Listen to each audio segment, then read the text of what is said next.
O ina iui huri nei, nau mai haere mai, kai tēnei hui, tēnā koutou, tēnā tātou katoa. Kia ora everybody.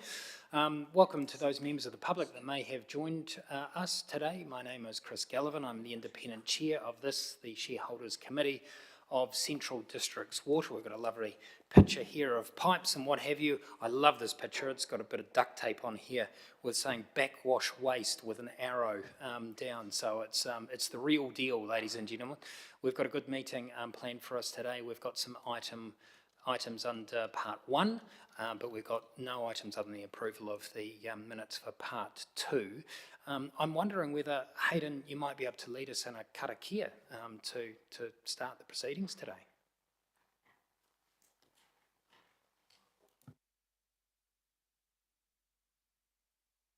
Tēnā tātou te whare, me kaua tu ki ngā huatanga o te wao, tino tō tātou tangata, Pete Fitzgerald, e takoto tiraha ki runga paranui tēnei wao, tino ngā huatanga o mate I rungi a tātou katoa.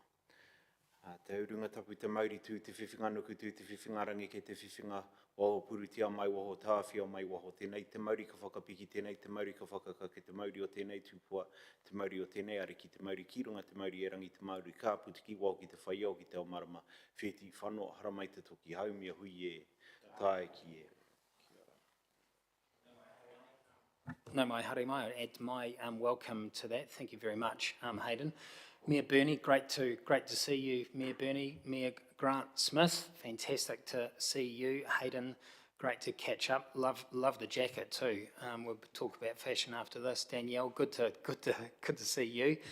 Sam, great to talk to you on the phone earlier. I know you've done some driving today. I hope it's fine and sunny in your part of the woods. Marge, you've also come from Wellington. It's good to have you here. Thank you for making the time. Katie, good to see you. I'm still buzzing from our walking meeting a few weeks ago. Councillor Fee Dalgety, thank you for coming. We're acutely aware that this might be the first time that you've been in this whare, in this very impressive building. It's great to have you. Mayor Watson is an apology today, ladies and gentlemen. Fee, you come into a committee that is finding its way and nurturing its kaupapa about how we do things and about how we engage with each other over some really important and big decisions, and we're sort of finding our way and building up that trust and respect. And I'm mindful that that would not be able to happen if it weren't for the alternates. But this is your first meeting, and it might be quite some time until we see you again. So I'm just very, very thankful for you taking the time here to be the alternate for Mayor Watson, and would like all of us to be able to introduce ourselves to you. But perhaps if I could hand it over to you to press that button in front of you to do a bit of an introduction, and however you might feel comfortable in doing an introduction of yourself before we say kia ora and hello.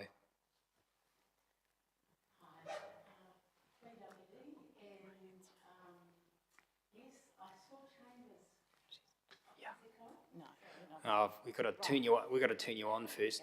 There you go. Saw Chambers via photo earlier this morning, and I went, goodness me, this is very different from RDC's Chambers. So very excited to be here, and really excited to read the papers and the positivity that's coming out of this connection amongst us all. It's a great start, and I congratulate everyone involved. I'm on my 3rd term at council. It's still a learning curve every day, very steep, and I look forward to today's meeting. Thank you, Fee.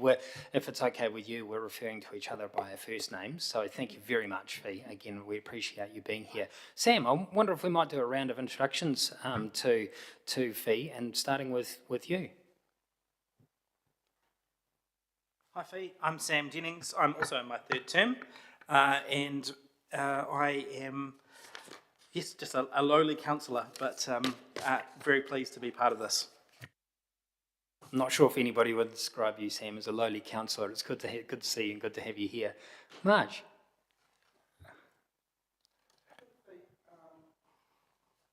As you know, I'm on the Rangitike Te Rōpū Ahi Kā, so I've known Fee for a few years. Welcome. Kia ora. Katie. Kia ora whi, we had a good catch up before. I'm Katie Zell, I'm on the Palmerston North second term City Councillors. Danielle. Kia ora whi, ko Daniel Harris Takawingo, no Ngā Uri o Rangitani o Manawatu. Lovely to meet you and look forward to working with you. Kia ora. Hayden. Tēnā koe whi, Hayden Tūro Ngāti Raukawa te au ki te tonga. Thanks, Hayden. Mayor Grant. Kia ora whi, I'm a lowly mayor here in Palmerston North. Welcome to our chamber. Kia ora. He's the most comfortable of the lot of us in this room, but he's not used to sitting there. So he's got a bit of anxiety, I'm sure, as to that new seating position. Mayor Wandin. Kia ora whi, you and I have known each other a little while now. This is, and I'm the lowly mayor in this group. In fact, both Andy and Grant have more experience and have been in this role a lot longer than me, but yeah, nice to have you here.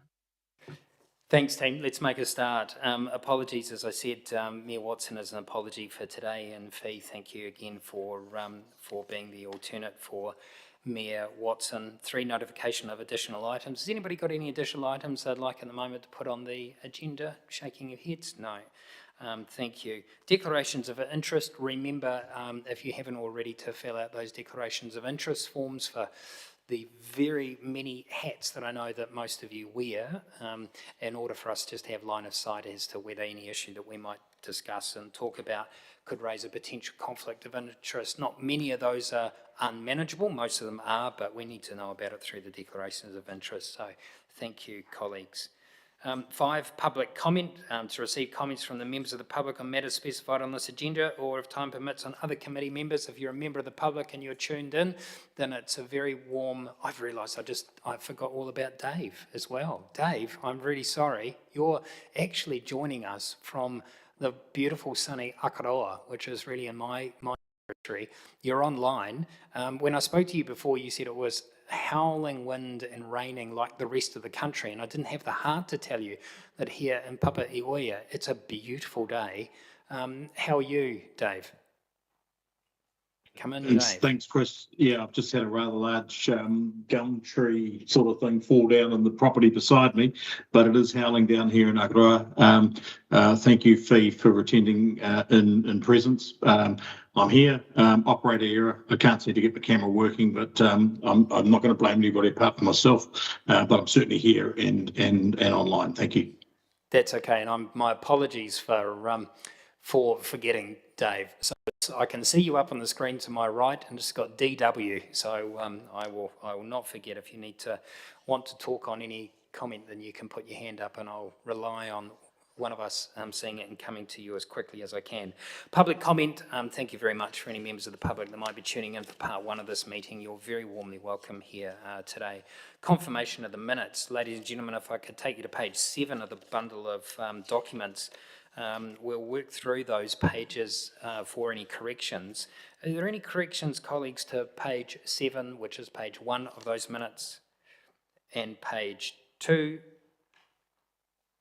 And there's no more pages, so it's just the 2 pages. No corrections?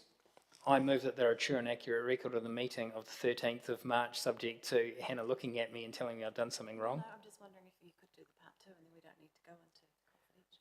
Is that okay? Can I do part 2 at the same time? If there's comments, then we will need to move. Okay. Well, on part 1 of the meeting, there's no corrections. I'll move that there are true and accurate record of the meeting of the 13th of March. Do I have a seconder? Thank you, Danielle. Any discussion? All those in favour? Show of hands. Thank you.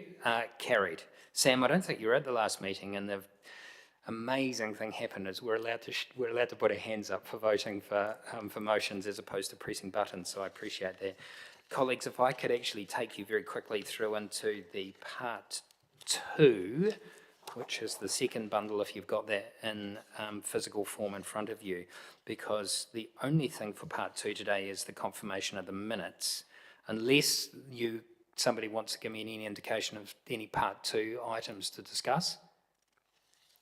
If I can refer you to the first page, it's actually page 5. of the bundle, but it's page 1 of the minutes of part 2 of the meeting of the 13th of March. Any corrections on that page, colleagues? Page 2 and page 3, which tells us when the meeting finished. I move that there ensure an accurate record of part 2 of the meeting of the 13th of March. Thank you, Mayor Smith as the seconder. Any discussion of those minutes? All those in favour? Hands? Thank you. Against? Abstentions? Carried unanimously. Appreciate that, colleagues. Right. That moves us to the development of the Statement of Expectations, a very big and important document. There's been a hive of activity in the background, and today I thank you for your indulgence for sending you a, look, I don't even want to call it a draft. It's a prompt of a document for us to be able to, with our colleagues that are in and outside this room, because it is tabled under part 1, so you are free from today, members of the committee, to be able to go back to your constituencies, plural, and to talk to them about the discussion document, the Statement of Expectation discussion document that I've tabled from today now, but I think it was sent out to you at about lunchtime. The document that came out with the documents for this meeting earlier in the week is headed the process for development of the Statement of Expectations. That document, excuse me while I just flick to it, that document has, in particular on page 17, it has a black and white image of the flowchart of the process for decision making leading to the end of June. The 30th of June is the deadline by which we are hoping to be able to have an approved Statement of Expectation to be able to provide to the new company. For those of you who might be tuning in, we reached the milestone of appointing the board last meeting, and all of those people, I can tell you, have those directors have approved and accepted, and there was a public statement made on the 17th of March to that effect, and we're very proud of the calibre of those that we have, those directors that we have on the board.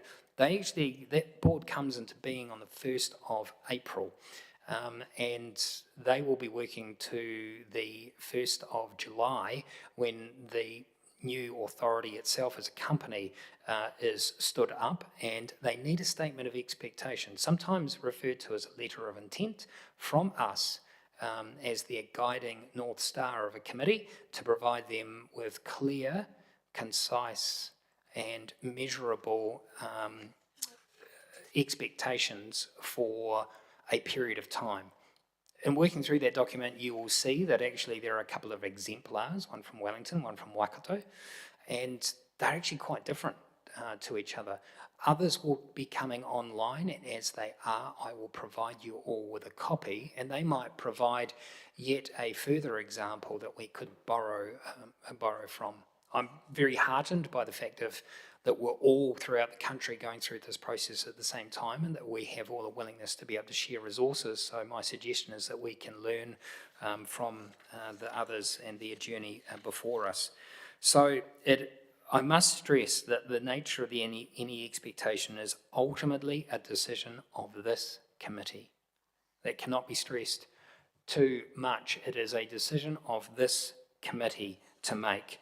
The document that I've provided is not a draft, it is a discussion document, as prompts to be able to see what others in New Zealand have put within their Statement of Expectation and how we might focus our attention on considering what goes into ours. Page 12 of the documents, title heading 3, Timing, Principles and Proposed Framework for Developing the SOE. Timing, again, we want to have this approved by the 30th of June. It's acknowledged that this is a very tight time frame requiring significant commitment from committee members. And you'll see that within the decision process, the Shareholders Committee Statement of Expectations process for making that decision by the end of June, that there are a number of steps. If I could refer you to page 15 of attachment 1 to that document, you'll find a table within which there is the steps that are numbered the session and who leads them, the date and location, the responsibility for leading, the participant observers, and the purpose and the focus. And that is, while we've got the schematic diagram, this is a table version of the various points and stages by which we're going to come together to discuss this document. You can see that some of what might have otherwise been meetings of the committee have been reconstituted to be workshops, and that will take a different form. We won't be in this room, but we will be workshopping the statement of expectation. And you can also see within the document I've provided there are a number of prompts or draft notes where I've said we might want to be able to consider this. Perhaps first amongst those is the timing and the length for which we want the statement of expectation to be in existence. The two examples that we currently got, one's 3 years and one's 10 years. But there is an imperative for this sooner rather than later to fall into the swing of Council's long-term plan consultation and review and agreements. So there is, in one sense, the documents that have been provided are relatively clunky because they not only have the enduring expectations, but as I've copied through from the Te Akiwai document in particular, the relationship expectations, acknowledging this is the first statement of expectation of its type for a brand new entity, and it's, I think, of value for us to be able to put some expectations about how we conduct ourselves and our behaviour towards one another, but also it's the behaviour and the relationship that we want to foster between the board and the committee. Second, the establishment expectations, because realistically, the board's duties between its establishment on the 1st of April and the 1st of July 2027, when the company is stood up and has the assets, it has the debt, it has the income in order to be able to do its business, that, let's call it 18 months or so between now and then, is a very significant establishment phase that has some particular expectations relating to that time and that time only. And then the third that I've got there is the enduring expectations, and there are a number of prompts as to the things that we might want to include in this document, mindful that it's got some legal requirements, mindful that it needs to have set very clear expectations, and mindful that it is a product of us as a committee working together as a coherent whole. This is not a political document. This is a working document to empower the board and the operation of the company towards success that we all here are deeply committed to the provision of effective and cost-effective water services for our communities.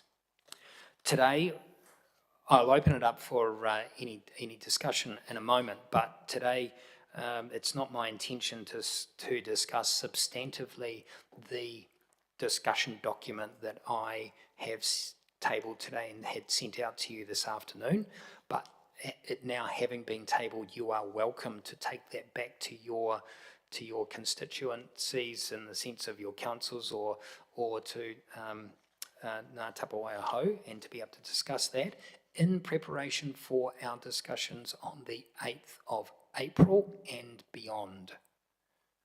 I'm available to come and talk to anybody at any time about this process, and to be able to awhi our consideration outside of this meeting as well as inside of this meeting.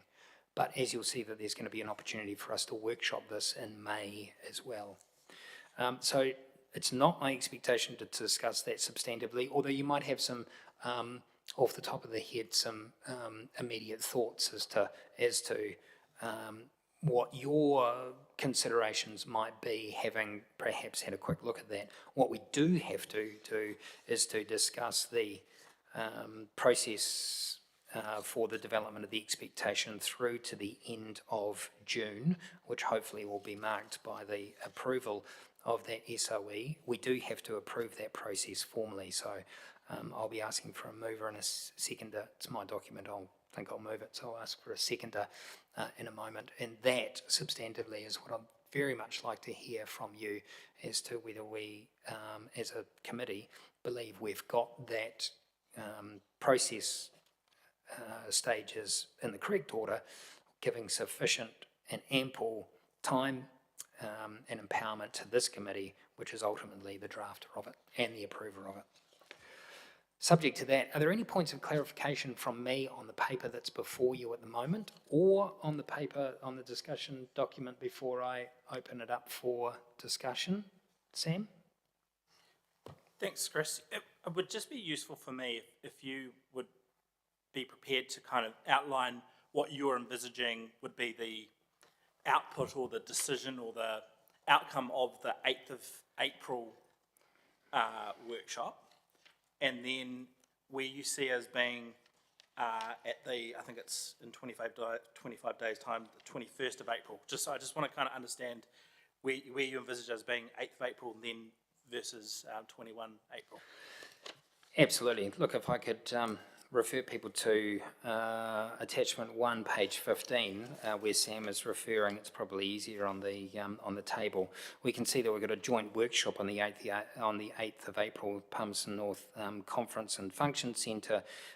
Chris Dyberg will be running that, and there'll be a series in the afternoon of speakers and presentations, of which one of them will be me working through the document for us.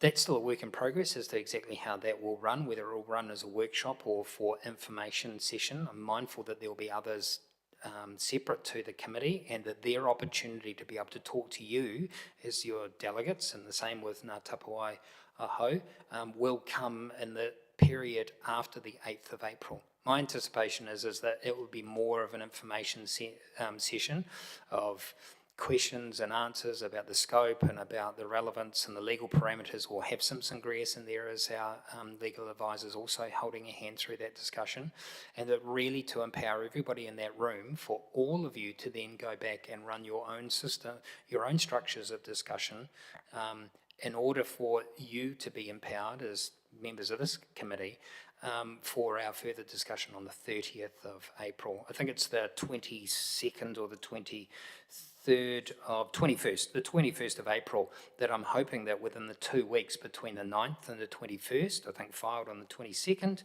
received by the 22nd of April, that will give us time to incorporate a lot of that feedback in for the committee workshop meeting on the 30th of April, where we have actually then consolidated and have all the feedback for us to be able to work through. Katie, is that right, Sam? Yes. Yeah, Katie. Thank you. My question does follow on from that, actually, as regards that 2-week period of gathering feedback. And I wondered if you had a view as to what format that feedback should be in order to feed into that process, or whether we want some consistency there, or should that be as suits our particular council's best and see what happens? I'm very comfortable with whatever form that feedback comes. I presume it's not going to come as interpretive dance, so anything else is going to be fairly straightforward. It'll be a tight time frame because we want to get those documents and still meet the criteria of getting documents out for that workshop in a timely manner, so we can all come prepared, because it will be a relatively intense process of that workshop. But I'm confident that with the amazing crew behind the scenes, and also my having the pen on that, we can then incorporate that feedback in a way that makes sense and is digestible and understandable for all members here, no matter where that feedback might have come from. Right, so we are looking at having sort of canvassing our colleagues and then putting that into some sort of written collation to forward before the 30th. Yes. Workshop. Yeah, to come back before the 20th, come back by the 22nd of April. Yeah. Okay, thank you. And I just had another question on that table for the individual shareholder council workshops that are scheduled there, and it says observers, shareholders committee. Does that indicate that as committee members we had the opportunity to tune into those workshops? With your council, yes, my anticipation is that I will be there. My anticipation would be, I'm somewhat making this up now, because we'll need to work and see what actually fits best with each of the shareholder councils. But my anticipation and my comfort would be that I would be working with you, for example, and with Mayor Grant for the PNCC to be there, to be able to co-present and to be available as a resource to answer any questions and guide some of the discussion as might be useful to the Palmerston North Council. And I would see the same process, welcome any invitations for me to co-lead or to sit quietly in the corner and listen, or to play an active role with all of the councils and with mana whenua. Okay, thank you.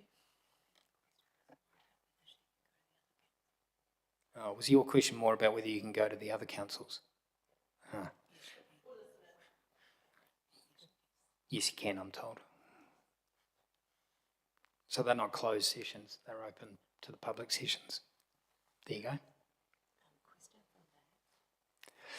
Katie, if I ever go off on a tangent, I'm not answering your question, it's just go, hey, easy, Tiger, you're not actually addressing what I asked. You're very, very welcome to do that. Dave, online, you've got a question. Not a question as much as just following up from what Katie just said. I, for one, would absolutely welcome other members of the shareholder committee into the mighty Rangitikei district, and I have no doubt that Councillor Fee would as well. I think in the spirit of collaboration, to be in front of all our councils, I think is incredibly important. The document itself, we will all have many and multiple different questions arising out of it, but I agree with what you've said, Chair. It is the most, in my opinion, probably one of the most important documents in the formation of the CCO that we need to take a focus on, because it represents us all. I have several questions regarding it, but I think it is better to be fleshed out in a workshop type environment with my fellow colleagues. And I'd like to share those thoughts with other members of this committee if they want to join us at any of our locations. So just sharing that thought. Thanks, Dave. That's warmly welcomed. I think that we would agree, Dave, that what's going to get this over the line, it's a big body of work, it's an incredibly important document, it actually comes back to the kaupapa we're trying to build within this committee, that actually, even though we might not agree all the time, and in fact, there's a provision in there that you won't find in the other statement of expectations, but I've put it in there, and that is that a commitment that we actually all engage in mana enhancing conversations, notwithstanding the fact that at times we might be quite passionately in disagreement with one another. I think it's incredibly important that we keep up that good faith and that engagement with each other in a respectful, trusting way in order to get this over the line as a committee. So, Dave, I greatly welcome your enthusiasm about having other members of the committee attend the mighty Rangitikei, as you said. Evidently, your chambers room building is not quite as impressive as PNCC's, but I'm sure the heart is warm. So we look forward to that. Mayor Smith. Yeah, thanks, Chair. So just, there's a lot to take in here, and I'm just thinking not only for my colleagues around the room, but my council colleagues. So today you're looking for an agreement on the process. We're not ticking off. We're ticking off the process, aren't we? Yeah. Okay. So I'm just thinking of some of my colleagues that will want to, and they understand crystal clear that this is the delegated authority for the SOE, but they'll want to have a feed in somewhere. So Katie knows where I'm going. So we've got a 2-week window to be able to sort of do that. Is that correct? Or a 3-week window? That's the first component of it, yes. Okay. Yeah. All right. Okay. I'm with you. And then the workshops. Yeah. Can I, before I come to you, Mayor Burney, in putting the pen to paper with the document that I put out this afternoon, it's a fine balancing exercise. I didn't want to put anything out that made it look like it was a fait accompli and that it had all been done and dusted, and that the straw man of a document was really just to be rubber stamped. Absolutely far from it. But I didn't want to put a blank piece of paper out inviting shopping lists for us to then try and so nothing in that document, literally nothing in that document, other than the legal requirements, and even the form of that can perhaps be wordsmith, but nothing in that document is a fait accompli. It's purely there in order to be able to be a prompt and give some guidance as to what we might or we might look to be the content, and almost importantly, the tone of the document. And so I worked with the lawyers to be able to inject what our burgeoning tone might be as a committee, but also borrowing from the exemplars that we have. They're quite different from one another, those two exemplars. I don't yet have the Selwyn statement of expectation, but evidently it's imminently due to be published publicly. As soon as others come online, I'll provide those, and we can factor those into our thinking as well. So as long as we don't come to it, and I understand that we've got colleagues outside of this room that are probably looking very much to the opportunity to be able to contribute to this, but we are in charge of it, and as long as we don't come with walls, but a willing ear to listen and understand the viewpoints of others, then I'm really confident we can find the threads of commonality that can bring this document together, not only quickly, but in a way that sets our company up for success, and B, actually gives some comfort to the board who this document is ultimately aimed at for them to report against. Mayor Bernie. Thanks, Chris. And this might be a silly question, but it's probably more to take back to my fellow councillors and things like that. Can you just sort of give me a sense of why it needs to be finished by the 30th of June and the risks that if we don't complete it by then, what that means for the board being able to do their job, but also noting the examples that were attached to the documents, both indicated that they were transition and establishment statements of expectation, that they weren't the final, if you like, the final document that was going to last 10 years, but very much an initial sort of draft. And I just wondered, some sort of reassurance to our councillors that this is really the first iteration of a future statement of expectation. Yeah. It's quite unique that it is the first one. You're right, Bernie. In terms of I suppose the precise answer as to why the 30th of June is important, you can find that referred to in page 12, heading 3.3. In doing so, will give the board sufficient lead time to draft the water services strategy, which comes from the statement of expectation. And that has, needs to be, this in turn will make it easier to bring attention to the water service strategy consultation and for the public to align the shift in water service provision from the 1st of July 2027. So it really comes all back from that pivotal date of the 1st of July 2027. The sky won't fall in if it's not done on the 30th of June, but it'll make things inextricably harder, and ultimately it could be, at the end of the day, the public that we're here sworn to serve and to provide as much provision and surety to them as we possibly can. We would like to be able to maximise their input and engagement in the socialisation of these documents and give as clear direction and footing for our company as we can. All of those things considered, 30th of June would be optimal. And so what you can expect from me as your chair is that I will be moving us along through the documents. I will not be cutting anybody off as to anything important to say, but we need to be able to bring some finality to the points that need to be included in it. Bernie, it's one of the pivotal questions is to whether we actually say that we want an interim statement of expectation. As I've alluded to, the pressures upon the company in its formation up to the 1st of July 2027 will be quintessentially different to what they are from the 2nd of July 2027. And it might be that we get to the point where we think the document is made clumsy by us trying to be a bit between 6-7, as my children would say. And so it might be that we have to look at the length of the term, and of course the exemplars we got are actually quite different. At the moment, what we've got in there, I think, is a 3-year, 3-month suggestion of a term, aligning that eventually with the LTP processes of each of the councils. But we've got a very liberal ability for this committee to be able to review at any time anything important within the statement of expectation. So it could be that rather than we go for a longer time, but a liberal ability to be able to review, or we go for a shorter period of time, and we say that no, we're actually going to do a whole new process of engagement as to what a new statement of expectation would look like.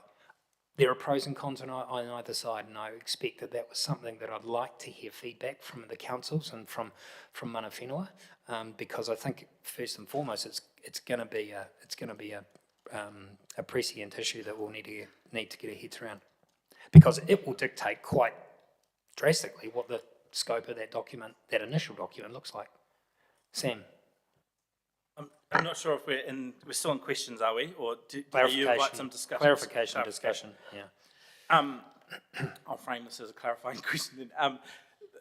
I wonder if, looking at the table of dates, had there been, there's quite a bit of time allowed at the back end for that consultation and the workshops with individual councils on an agreed statement of expectations that's obviously endorsed or recommended by the Shareholders Committee. Had you considered about sort of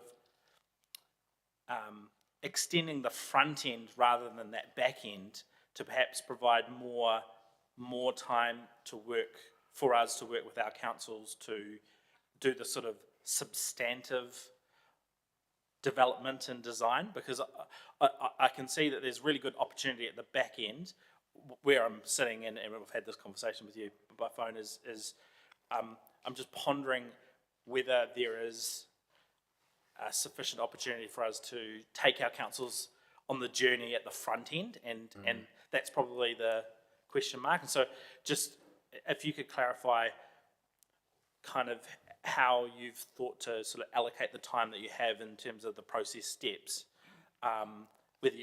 why you think the back end is sort of the preferred time to... I think a lot of it revolved around the importance of the 8th of April being right at the front of the process, and quite a transparent opportunity for councils and Ngā Tapu Aho to be there, to be able to seek clarification in an environment where we're all there in the same room. I think it really started with the importance of actually a stake in the sand of right at the start of actually having that opportunity to be able to explain and have the experts there, the legal expertise as well, to step us through and be able to answer any questions we've got.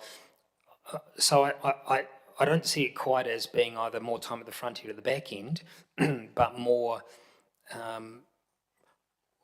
what's our earliest opportunity to be as open and transparent, which I've said at the start is my philosophy, and I'd like it to be the extent that we possibly can, the philosophy of this committee, but for that to be right at the front end, which hence is the 8th of April is important. That opportunity in those 2 weeks is, considering the overall length of the engagement time, is quite a bit, but again, being at the front is part of that socialisation and the creating of a narrative where councils can feel comfortable in their instructions that they give you for us to then be able to come together, I think is what, at least my thinking was, it was really important. It might be that we need to check in with each other as a committee at every important stage along this journey, and if it needs to be that this needs to be revisited, then this is the committee that is able to make that decision. And so I suggest that we would be checking with each other at the end of the day as to how we thought the 8th of it has gone. Checking in both as a group but also outside of this committee meeting. I'm, as I said, open to attend any meetings that need to be had. You have my number. I'm actually going to send you an email in the next couple of days asking whether we'd all be okay with the sharing of our emails and phone numbers just within the committee for us to be able to contact each other at any time. But if I need to turn up at a moment's notice to be able to help and discuss and explain and to be there to listen, even just to listen for any of the organisations, I'm happy to do that in conjunction with you and with Bernie and with each of the members here, to humbly sit there and listen if I have to, as part of that development of the narrative. I hear you. We'll just have to play that as it comes. At the moment, this is our best effort in thinking as to what a defendable, robust, transparent and open process is that respects the fact that it's this committee that's got to make the decision. Anybody else, ladies and gentlemen? Any other discussion on the process itself? Again, I just reiterate that now that I've tabled this afternoon the SOE discussion document, you are free to be able to take that back between now and the 8th, which means that you might be able to come to that meeting on the 8th with your list of questions. I'll say questions and not challenges, because that's just not the environment that I hope that we're going to be able to nurture. That might be a forlorn hope, and we will deal with that as adults and as a committee that has built up, I think, already a head of steam in terms of trust and respect of each other. But the 8th will be an important day. Any other discussion? Thank you. I move that the committee agree the process for the developing the statement of expectations is set out in attachment 2 to the document, which of course is the black and white schematic diagram, starting with legal requirements and ending with committee adopts final 26th of June, with then the bottom the water services, company water services strategy, which of course is the response to that SOE document. Do I have a seconder? Thank you, Hayden. Any other discussion? All those, Dave, sorry, Dave, you've got your hand up. Yes. Over to you. Yep. Sorry, just clarifying that you're comfortable with the document that you sent out today as a starter for 10, and I appreciate that being shared with our fellow councillors. I sense that that's what you were indicating. Just wanted to check that you were happy with us to share the direction as a starter for 10 document and nothing more than that. Absolutely, and I'm very mindful it's all under part 1, so it's part of public record as well. So even if I wasn't comfortable with that, then I'm out of luck. So I am very comfortable with that, Dave, and I would encourage you to do so in order to ensure the 8th is the most profitable time spent for us to discuss and get the input and feedback from and questions from the constituent members. Thank you, Chair. I'm happy to share with our members and the intent of which it's intended. Thank you. Thank you. Katie? Oh, Mayor Smith, sorry. That's okay, no problems. I just want to say, and I'm sort of where Sam was going, this is quite tight, and a fraction nervous, saying to my council, you've got basically a week and a half, 2 weeks to come back with a whole lot of stuff, and I've only just got it today.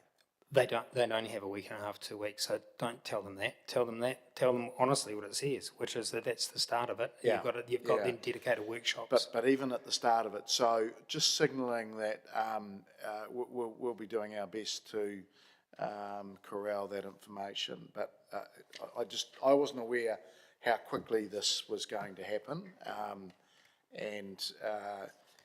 it is the start, and there is other opportunities for them to come in, but just signalling that it's very quick. It's very quick, and I think that's where you were going, Sam, because we've got there's a lot of time at the strategy end, very tight, very, very tight time at the SOE side. So just signalling that as a start. I appreciate that. But all I can really say in retort to that is that all councils agreed as to the delegated nominees here as ones who are empowered to make the decisions. So in the context of that, it is tight, and it is more room in the back for the consultation, for the discussion and workshopping at the end. But I believe that we've got the right balance there. But open to the feedback and what I don't want to tell anybody here how to suck eggs. You all appreciate that you've got the delegation from your councils, but we'll see how we can manage this in a fair and transparent, and open and genuine way, because we're not trying to snip it that people won't have their engagement. Katie. Thank you. I just want to say that I really appreciate the work that's been done. It's been really good to see what others have done in terms of their SOEs, and it's really good to have a starting point. And the discussion prompts being flagged, I think, was really helpful, because that did, to me, make it clear that it is a starting point. Nothing's a fait accompli there.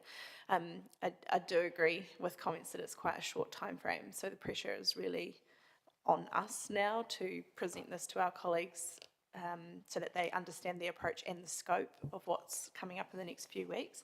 I think clearly we're going to have to hustle to socialise that with our colleagues and lay the groundwork for the 8th, so that they can get the most out of it and be in the best position to give us good feedback over that following 2 weeks. I don't think we need to be too afraid of challenges, though, on that group workshop, because there have been plenty of challenges already at other group workshops that we've had, and that's made the process robust. So I think if there are some challenges, I think we'd be well equipped to deal with them. I did just want to flag that just in my read of it, I can already see some things that I would want to raise, and I think my other colleagues in PNCC would be concerned about. One of them is the question of the time frame of the duration of the SOE, given that there's a lot of reform happening, and if we lock, that's happening at the moment, and if we lock that in for too long a period, the situation might have changed quite a lot, and we might not be able to change in response. And the other was the lack of targets and performance measures, specifically over that transition period. So I just felt like those might be some things that might come up on the 8th, and I just wanted to forewarn anyone else who's in the room, so that we have good answers for those things. Yeah, absolutely. Thank you. Certainly don't want to give the impression I'm shying away from challenges. Absolutely comfortable with challenges. I said that in order to be able to emphasise that part of the behaviour expectations that we've got in the start of that document is that, we're solutions focused people. So yeah, bring on the challenges, but equally let's bring on the suggestions of how we might be able to wordsmith it in a way that means that we still give direction, but that we're all comfortable. Sam. Thanks, Chris. Yeah, and look, I'd like to just also acknowledge your work in putting together the process document together, because I think it's important that we do have certainty, and I thought it was very easy to follow. As Grant indicated, it's probably the milestones around the 22 April and the 30 April milestones that probably give me some caution, just in terms of knowing from our previous efforts in terms of getting the shareholders agreement and all the other documents before. It was at the front end of those processes where it took a lot more effort and time to get people to put their positions and views on the table, and actually it was the back end where it was slightly easier to navigate, because people were having to take a position on if I want to exclude something or add something. It was a much more clearer process, and so I guess I'm willing to support the motion today on the understanding, and I think you had a great suggestion that on the 8th of April, if we could have a check-in as a shareholders committee that says, based on the reaction or the feedback expressed on that day, can we make we'll make an assessment or a judgment as to whether we stick with those further April milestones, or whether we might need to adjust those without then affecting further milestones. Because I think we've got some kind of fat in May, I'd kind of think. So that's where I sit in terms of comfort, in terms of the approach. Great. Yeah, but happy to support the motion. Thanks, Sam. Danielle. Well, kia ora. I just want to acknowledge the Herculean work that's got us here today, and to thank you for doing the prompt and the inclusiveness of the approach to it. It's good that we've got something to actually start with that's physical.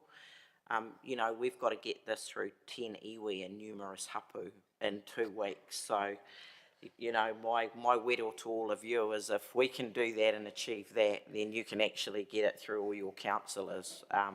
And these are iwi who haven't talked to each other sometimes in the past, but have put all that aside for this kaupapa.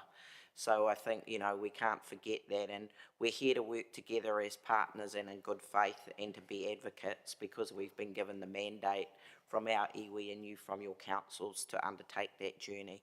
So I think, you know, we need to go into it with that spirit in mind and that good faith and work together, and I'm sure we're going to get there. And there will be challenges, Katie, and we're all up for those challenges and working, you know, in a mana enhancing way through those challenges. So this is just another exciting part of the Central District's water journey for us all, I'm sure. Kia ora. Kia ora. Thanks, Danielle. I'm looking forward to the possible invites to listen and to have Kai. Sounds like a lot of meetings, but it's important. Anybody else? Sam, you said you were happy to support. Is that the seconder? Oh, I've already got you as a second. I'm sorry. Thank you very much. Any other discussion, colleagues? On that basis, all those move to voting. Show of hands, all those in favour of the motion. Against? Unanimous. Thank you very much. Carried. That moves us to, I think, Mr. Dyberg. If I can have a look. Content of the transfer agreement, the memorandum presented by Mr. Chris Dyberg, Executive Director, as he makes his way up to the microphone. Thank you for your document. You can take that as read. Any highlights for us before we open it up for any points of clarification from you, Chris? Thank you. Kia ora koutou. Nice to be here again and see you all. Sorry I wasn't here at the last meeting. I was having fun in Queenstown at my son's wedding. But I do feel like I've missed out on something now. Look, I'll just make a couple of really quick comments on the paper just to sort of frame it. But I don't think that this is not something we need to debate necessarily. The purpose of the paper is actually more to provide you with some visibility of what's going on. There's no decision for the Shareholders Committee to make in relation to the transfer agreement. The transfer agreement, there is something that has to happen between each of the three councils and the company. But we do think it's quite useful that the committee gets a good visibility of it. You can go back to your councils and organisations and iwi to help them understand it. We've spent a lot of time up until now getting the company formed, right? So it's all been about legal establishment, and we've talked about foundational documents and what have you, and that is essentially completed when we get to the company incorporation on the 1st of April. But really, all that does is set up a shell of a company. So the transfer agreement really is at the heart of setting up the company, because at the moment it has no assets, it has nothing, and so therefore the transfer is the establishment of the company and the transfer of the responsibilities to operate as a water services entity is all facilitated by the transfer agreement itself. One of the critical pieces of work that we're just working on at the moment, and you'll see in the paper there's a bit of a reference to it, is some transfer principles. So we haven't quite finished those yet, but we've given you a flavour of some of the ones that other organisations have used. The purpose of those is really to try and provide some consistency across the three transfer agreements, so when each of the councils is preparing its lists of things and schedules for it, it can work off a set of principles. So if you've got some questions about, well, what are we going to do with this sort of asset, maybe the principles will help guide it. And because there is three separate processes going on, they will help provide some continuity. The intent is that when we've got those principles finalised, that we'll bring them back to the committee, so you've got some visibility of what's happening then. They won't be part of a formal document as such, but they will just help create the formal documents that then they'll go through a process of signing them off by each of the councils, and obviously it is effectively a contract in a way between each council and the company, so it's a two-sided thing, so there will have to be effectively an agreement by the company once that is done. So look, take the paper as read and happy to just answer any questions you may have in relation to the transfer agreement. Thanks, Chris. Mayor Smith. Thanks, Chair. Thanks, Chris. A few questions, so sorry about this. So in terms of the transfer, and I know this is just a memo to have a look at, but what happens around capital and maintenance work that's sort of all happening and continuing to happen? Does the company take on what HDC's been doing, or PNCC or RDC? What happens to that work?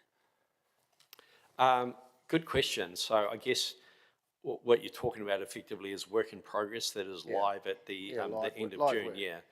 So there will have to be some, in the transfer agreement, there will have to be some reference to that sort of ongoing work. But essentially also the transfer agreement will transfer contracts. So let's say, for an example, you've got a job that's halfway done and you've contracted with XYZ Limited to build a pipe somewhere. That contract will go over and it'll be novated. Essentially, we imagine it'll be novated to the new company, so they'll just pick it up and it'll hopefully happen seamlessly. Yeah. Right. Okay. So it's just a swap, basically. Yeah. Okay. And that's the same for existing sort of contracts, sort of procurement stuff. Like, for instance, if we've got a pipe agreement with somebody, would that just carry on as well? Would be a swap of? Yeah, contract? no, that's right. So if we've got an arrangement with, what big pipe manufacturer, again, that would be novated over. What I know that's already happening, I've had conversations initially with the Palmerston North teams, and as they are entering into contracts now that they know will have an impact, there's conversations already going on about, so are we comfortable that this contract we sign up for 3 years because it's something that's going to go to the new entity, and we'll be doing that across each of the 3 councils, is having those conversations. And look, you can make a call, in terms of, well, it's pretty straightforward, that pretty safe to for that one to carry on, or let's do through just to the end of June 27, or there's a few approaches we can take. And what about consents? Do those consents go to the Yeah, company? so that's part of that's one of the schedules that we need to do, is identify all the consents and go through the process of having them transferred to the new company. And probably the big one around the finances or financials, income and also debt would go from HDC, PNCC and RDC to the company, right?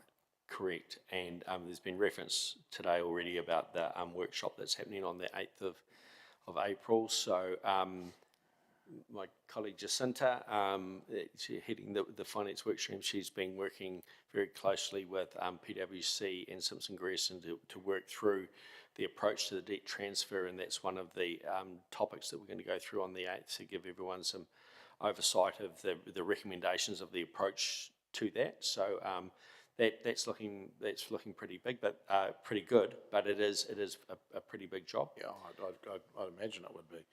Yep. And just my final question, Chair, is will the company look to get a credit rating? Or does it need a credit rating? Good question. I might call on Jacinta otherwise I'll make this up and probably get it wrong.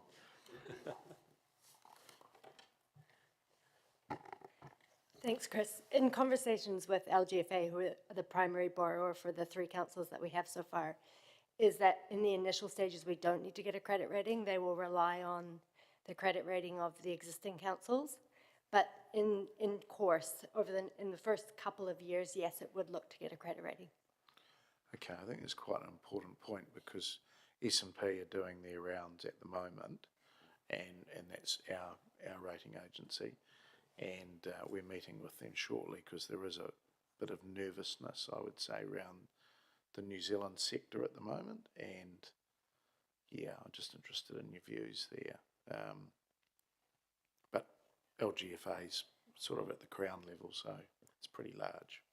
Yeah, thanks. They are looking very closely the credit rating agencies, so S&P, at both sides of the ledger, so both what happens from a council perspective and what's happening from that water's perspective. They're absolutely looking very closely at it.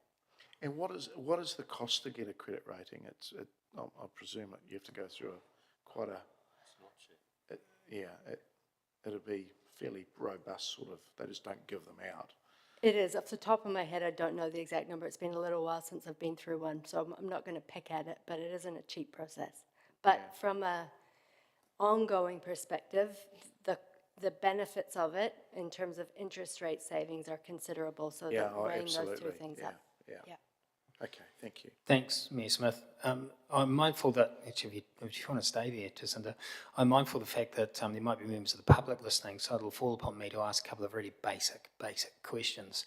First of all, I'm right in saying that there's not going to be a big windfall of cash coming to any of the councils as a consequence of the transfer of the assets across to the company. Am I right? Yeah, that's correct, and this will be something that we'll just sort of clarify when we get to the workshop with everyone as well. But the basic nature of the transaction is that the councils pass over, their assets, and they pass over also the debt associated with those assets.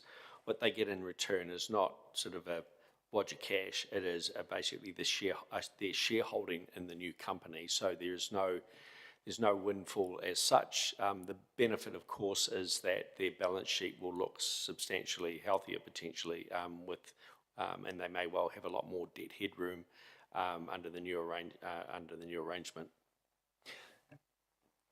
I'll just add one more quick thing. So in terms of what you'll see at the workshop on the 8th is that we intend to give you a bit of a picture of what does council's borrowing look like for each individual council currently, and what will it look as of the last financial year, and what will it look like after water debt transfers to the new entity, just to get that concept of what that looks like.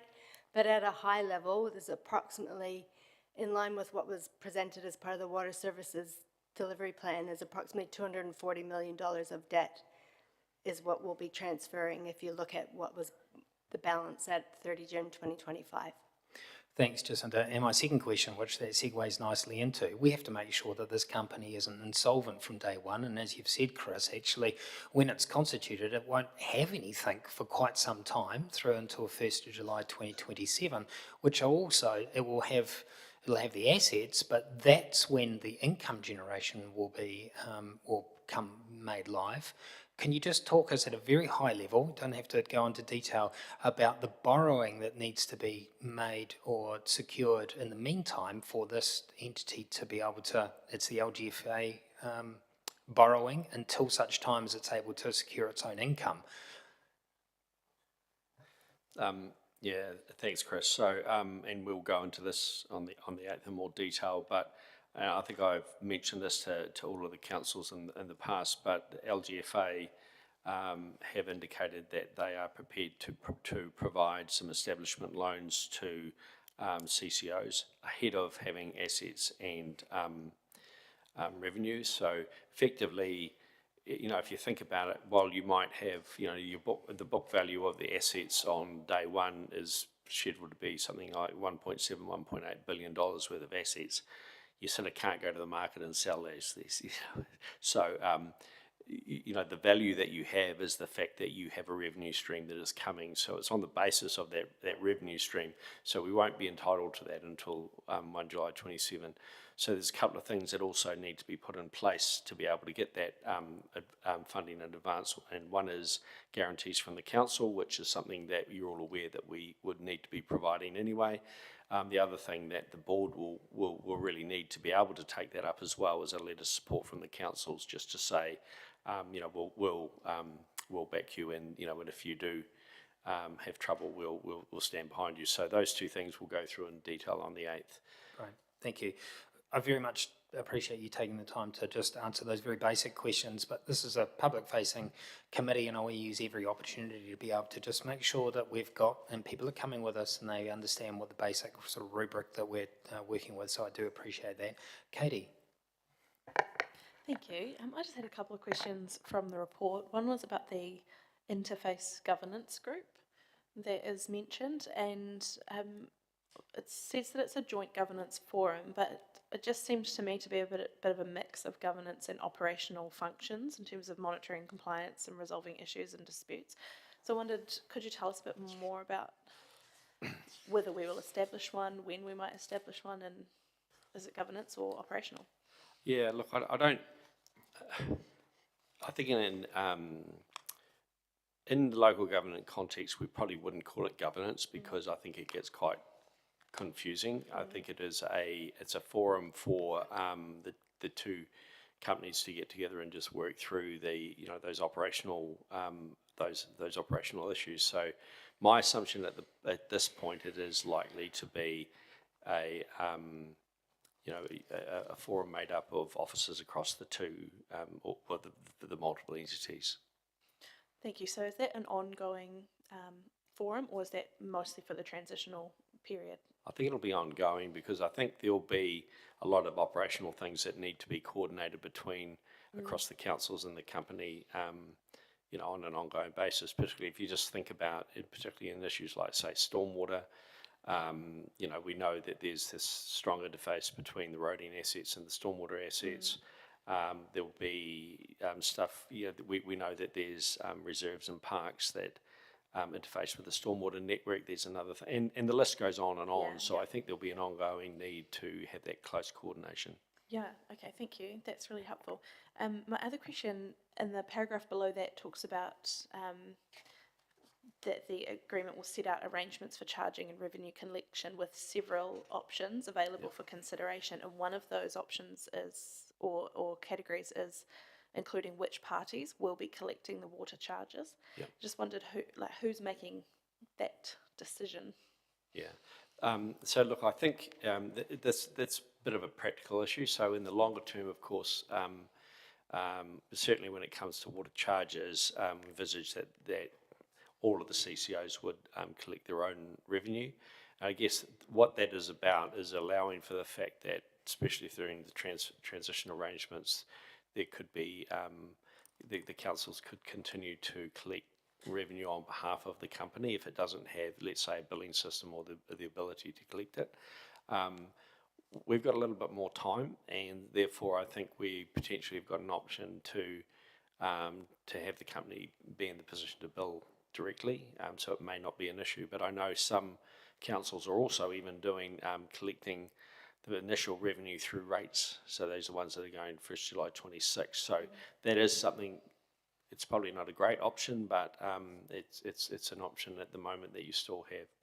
Okay, so we'd probably be looking to have the CCO collect its own charges, but we have a backstop if it's not ready to. Ideally, I think that the challenge is that, and we still haven't done all of the work on this, but to even allow the to make it available as an option for each of the councils to create a water bill, it's a huge amount of work. So you'd be, and it's sort of wasted work because you may only ever do it, once or twice by the time, and then you still have to create that ability to build. So I think, but if you think about the most important things on day one, first of all, you've got to be able to pay your people. Secondly, you've got to be able to collect your money, and third, you've got to be able to sort of operate, run the operations. So you'd want to be really, really sure that you are ready to create a bill before you committed to that. So in terms of how that's articulated in the transition document, by the time we get there, is there some surety around that, or is that presented as optionality? Yeah, look, I hope so. So in terms of the time frame that we've put in there, so we're already sort of working on things now, and in fact have been working on things for a couple of years now through previous iterations of water reform that we are able to reuse. And we have a program manager lined up to sort of coordinate across the four organisations. So we are underway, and we also have a digital work stream that is looking at systems and processes, and they will bring recommendations to the board around what a safe transition plan will be for day one. And through that, I think we'll identify options for billing, and and I think if we can do it through the CCO in the first instance, that would definitely be the option. Thank you. That's all my questions. Hayden, can I come to you and then to Sam? Is that okay, Hayden? I don't know if that's a wise choice, but mine is just really maybe overthinking it, and it's not pointed, but it's more curious. In our statement of expectation, we refer to that we're expecting that entity to give consideration to the statutory recognition of te waiu or te ika.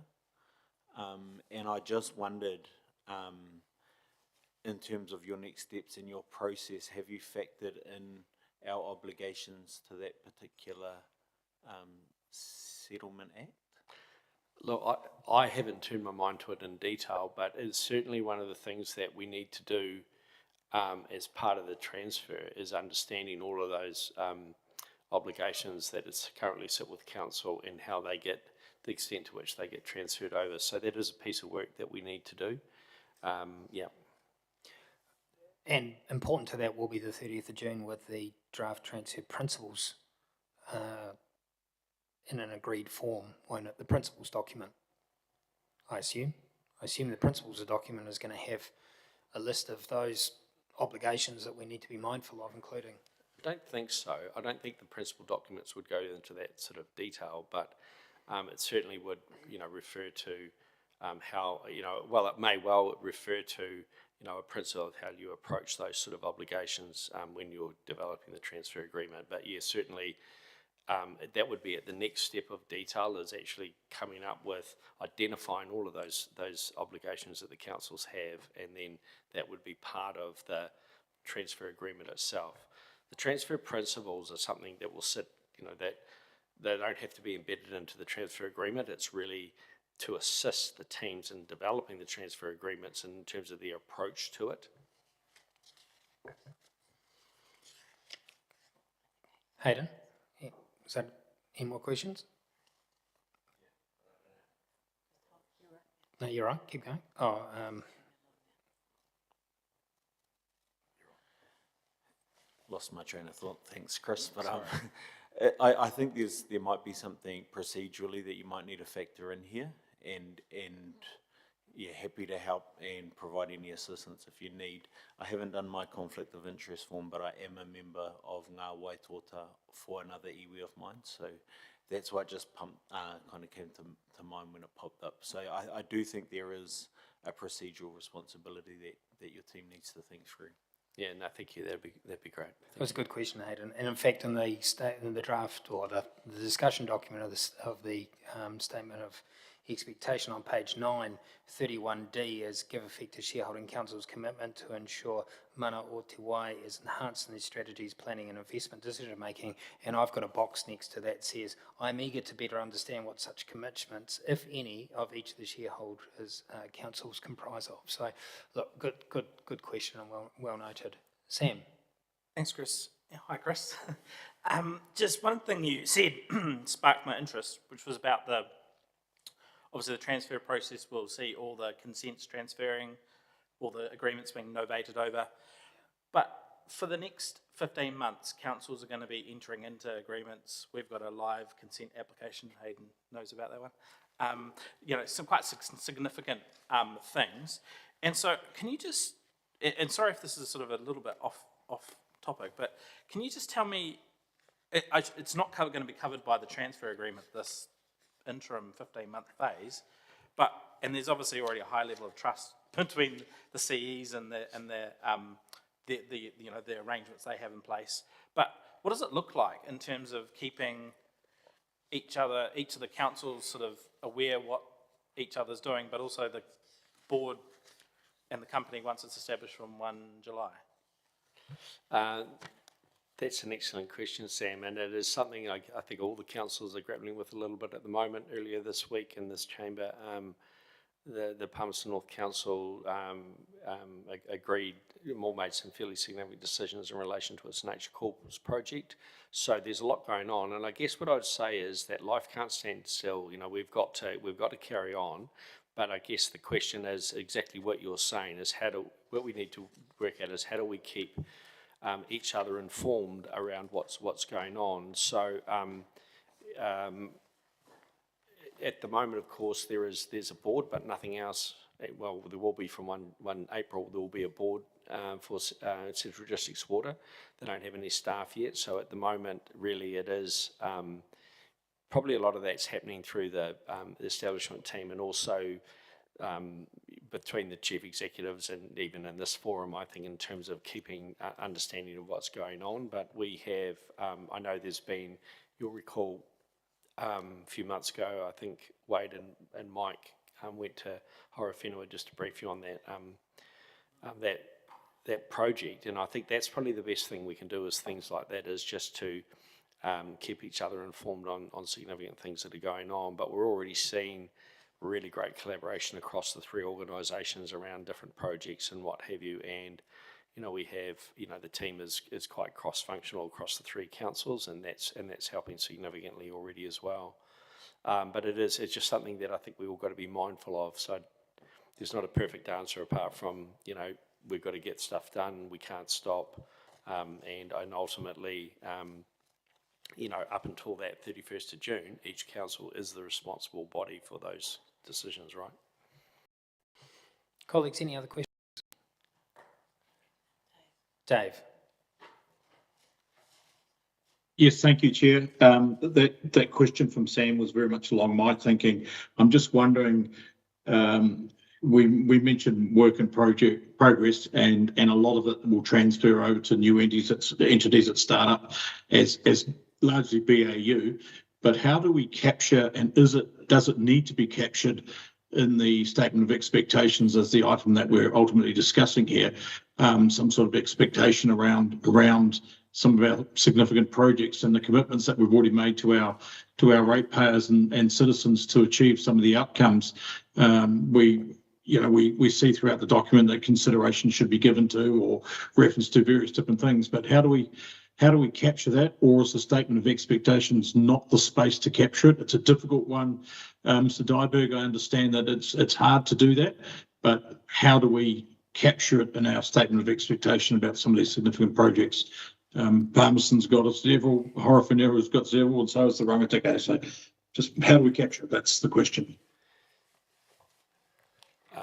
Thank you, Dave. I think that is a very good question. That's something I've been turning my mind to a little bit, because I guess the challenge is, particularly with the statement of expectation, and councils, for instance, will be making decisions about certain projects, and they've got some desires, and so how do you pass it on to the company, or how do you make those decisions today with confidence that the company's not going to just turn around and say, oh no, that was a rubbish decision, we'll do something completely different.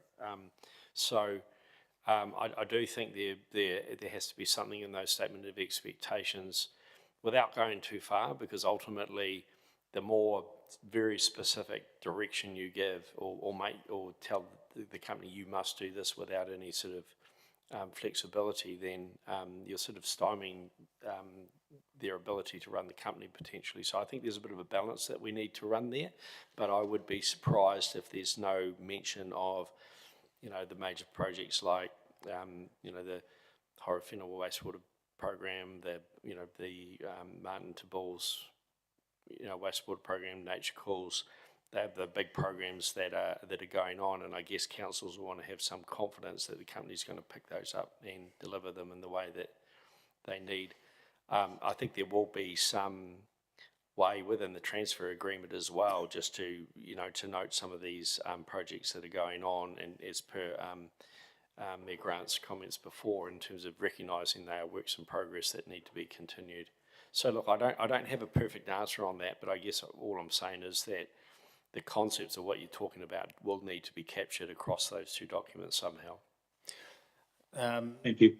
Dave, Sam, Grant and Hayden, great questions, actually all sort of borrowing from some of the similar themes for the 8th actually, and in particular for Mike Wakefield, who will be there from Simpson Grierson, who's got some oversight and some fingers and pies in terms of how the other councils are dealing with these things. So that is, I think, a very pertinent question, and time to stop there for us to think about what those questions might be on the 8th. Thank you very much, Jacinta, for your knowledge and expertise, and thanks for presenting that paper, Chris. You can take it from us. We're not going to move or second or vote on it. You can take it from us that the committee has received that paper. It's we highly appreciate having the ability to have eyes over that transfer agreement process, notwithstanding the fact that actually the meat and potatoes of it will involve the company and the councils themselves. It's great for us to be able to have you come and present in timely manner, because I presume at each of those milestone stages you will also come and talk to us about it, and we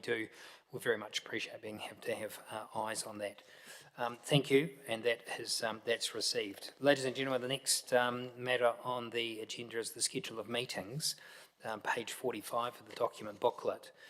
My proposal with the schedule of meetings, and thank you very much to Hannah, Mayor Smith. Sorry, I thought we might have gone into comment, that's all. I just want to make a comment on the paper. Oh, absolutely. Okay. Yes. Look, I think the credit rating is quite a serious issue that we should be front-footing rather than just letting it slide. S&Ps look after HDC and PNCC. I don't think RDC have a rating, an agency rating. So, I mean, I do think that maybe the new board should look at, the CE and the new board should look at this. And at the moment, we're just going through S&P rounds at the moment. I'm not sure, Bernie, if you've seen. Yeah, so we're seeing our guys actually on Monday. So the city's got a AA- with a stable outlook. HDC's A+. But look, the entity, it's what you pay your interest. It has a real bearing on interest rates. So I think it would be wise that the entity does look at that at some stage. And it's just a comment. Nobody needs to respond to it. But it'll be something that will become quite important to this entity with, nearly $2 billion worth of assets and a very significant work program going forward. Sounds important enough for us to potentially address it in the statement of expectation. So yeah, good point. Yeah. Thank you. I just made a note of it on my notes for the statement of expectation for the lawyers and for the 8th. So thank you for that discussion. Appreciate it. Any others? Sorry, I moved that through probably a bit too quick. Any other comments about the document?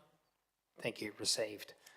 The recommendation of the Joint Shareholders Central District Water for the committee agenda, for the committee meetings. We, since when this is sent out, that actually is a schedule of meetings from May through to June of 2027. I'm going to ask that we approve or we consider the Friday the 22nd of May, but that actually, and thank you very much to Hannah and the team for being able to put this together, but I think it needs a bit more work. I've made no secret of the fact that I think these meetings should be, wherever possible, not in a council chamber, with all due respect to the lovely Rangitikei council chamber, which I've never seen before, and it's, by the sounds of it, not as grandiose as this, but it might be more conducive to discussion that we need. I would like to see us to be able to meet, notwithstanding the fact that these are public meetings, but for us to be able to meet in some of our communities in slightly different ways. And we can do some work on that, and we can bring that back, and I'd like that to be done, rather than for us to approve the whole schedule through to June of 2027, for us only to have to change it, because it does formally have to be approved, because there's some public notification that goes with it. So with your indulgence, members of the committee, I'd like to move and second, then open up for, if there is a second, then open up for discussion, that the committee agree the following meeting, and it be the 10 a.m. on 10 a.m, thank goodness, not 4 on a Friday, 10 a.m. Friday the 22nd of May 2026. We do have our 30th of April meeting, but that is actually a committee workshop meeting. So those subject to the schedule we looked at for the statement of expectation, these are our next formal meeting in May. I will move that. Do I have a seconder? Thank you, Mayor Bernie. Open it up for discussion. Katie. Thank you. I wondered whether we could potentially agree the dates in principle, just for diary purposes, and leave the venue to be TBC? We can do that. I've no expectation that the dates would change, just the venues, yeah. So if we'd like to actually just agree the dates, then that would be, and perhaps the venue, because it's now, time is marching on for the 22nd of May, or is there still an opportunity for us to, my proposal is we agree 22nd of May at the Horowhenua District Council Chambers, and that we potentially agree the rest of the dates, which is 26th of June, 7 August, 4 September, 4 December. It's a big gap between September and December. 12 February, 9 April, 11 June. The wider apart meeting time is the anticipation of the work of the committee becoming not quite as intense as it will be for the first 6 months. We live in hope. So thank you. I'm happy to, if you're going to move that, Katie, I'm happy to have a seconder for that counter motion or proposal. I'm trying to stick to some standing orders here. Do I have a seconder for that? Thank you, Danielle. Thank you. We've been usurped, Mayor Burney, so we've got a new one that's got the dates. The date and venue for the first on 22nd of May, but the dates following through into June 2027 for the rest, so we can get them in our diary because we're all busy people. Any discussion on that? It's been moved and seconded. Mayor Smith? Thank you, Chair. Look, just on that first one, the Friday the 22nd, I'm not going to be physically here, but as long as there's an online link, I can attend the meeting. But like our colleague online now. I'm sure there will be. Oh, there's no internet in Horowhenua. Sorry, I didn't say that. Just for you, Grant. Yeah, good. Thank you. Is there anybody else who's not going to be at any of the meetings, or is it just Mayor Smith that we have to, sorry, Grant, give me a hard time here, but your presence will be missed, but you can join us online. Even in Akaroa, they have the internet where Dave can join us.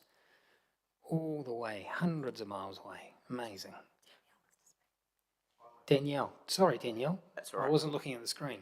I won't be at the one on the 26th, but I'll make sure I've updated Di. Great. Thank you. Hopefully all the hard work's done by then. Hopefully. Any other discussion? I'm not honestly asking for anybody to we all accept that our diaries might on occasion mean that we can't make it, but propose that we don't have to all check your diaries right now. Okay. All those in favour? Carried unanimously. Thank you. The work schedule, that's for our information, am I correct, Hannah? It is. There's the work schedule, and we can see that there is the amendment in read of the 30th of April from a formal meeting to a workshop. Evidently that opens up another chapter in the standing orders that we need to be mindful of. I don't say that with any sarcasm in my voice. So that there is for your information. It doesn't need to doesn't need to be voted upon. No comments? Thank you. Karakia.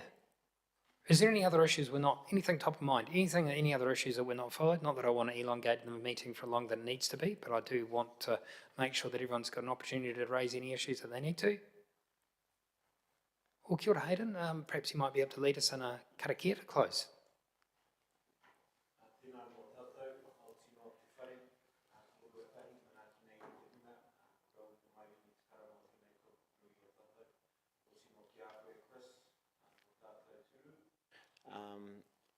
E arataki nei I ngā waipuke nui o te wā, tēnei te mihi atu ki a koe.